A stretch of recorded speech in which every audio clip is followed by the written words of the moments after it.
Morning, friends. It is like 5:30. I have a meeting at 7:30, so I have to get to work by 7:30.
I wanted to give you guys the final look. So this is the makeup. I totally forgot to bring the lipstick to work today, so the color might change in the middle of the day.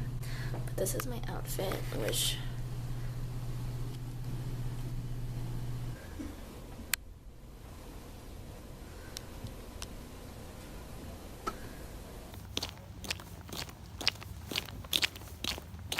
it's Tuesday, and Tuesdays are Chick Fil A days. Do you see the cow?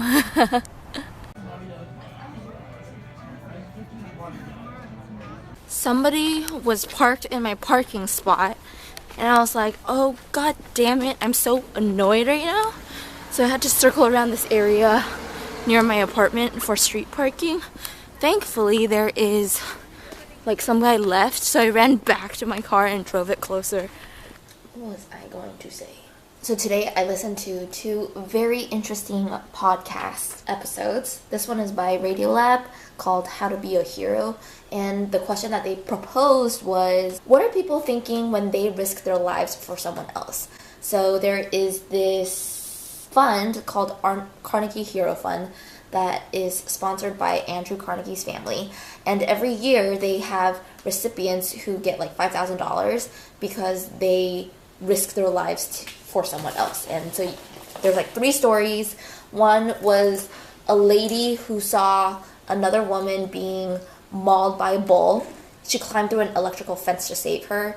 The other one was this man. He was in New York with his two young daughters. One was 4-year-old and one was 6-year-old. And there was this guy who was having what is that thing when you're like just you shake out of nowhere? It's like, I think the guy, he had a seizure and he fell into the subway tracks, and so he just jumped down, and a train was coming at them, but he couldn't pull the man out, so he hugged the man really tight, and they flattened themselves, and the train went over them. They're both alive. They're both alive. So, it's like the whole question about what were they thinking when they risked their lives for someone else. It's really interesting, especially the last 15 minutes when they talk to somebody about empathy and how empathy is actually this whole science that not a lot has been delved into it. So if you're interested in that, take a listen. And the other one that I listened to that I really enjoyed today is called This American Life, Chip in My Brain.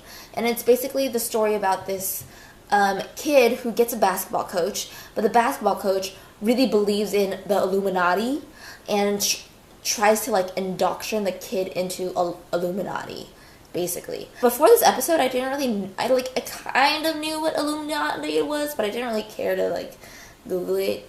Basically, this kid, he gets so paranoid that the world is out to get him. And the place where I stopped in this episode was, so he gets indoctrinated from the end of middle school throughout high school.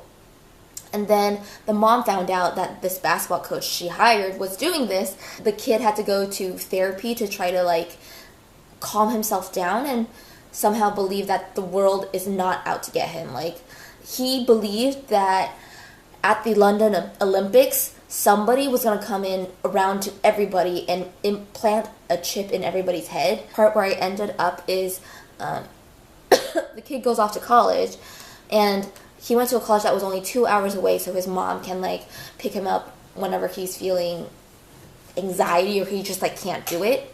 One day he calls back and he goes, "Mom, I can't do it anymore." And she goes to pick him up and she's shocked. When he first went into college, he's like, "Okay, Mom, like I'm just gonna lift up my bed." So she assumed that he was just putting his bed up so he can like put a desk underneath, some kind of loft situation.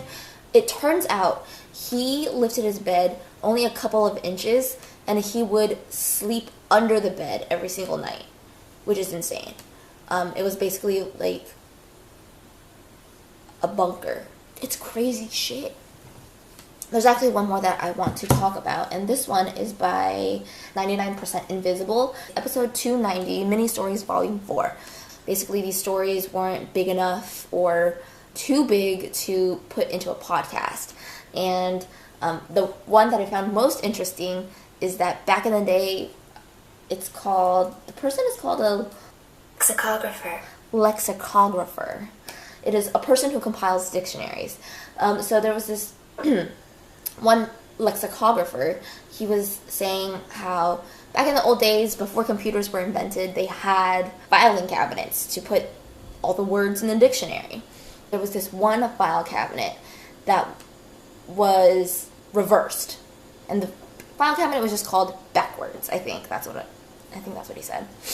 It was every single word spelled backwards and then put in order. And it's really interesting why they had that cabinet. So if you're interested in that, go check it out. And I hope you're really interested because it's kind of cool. And the next time I'm at a party, I'm going to tell that story. All right. Cool. I think that's enough for today. My name is Juliet. With a nugget of twat.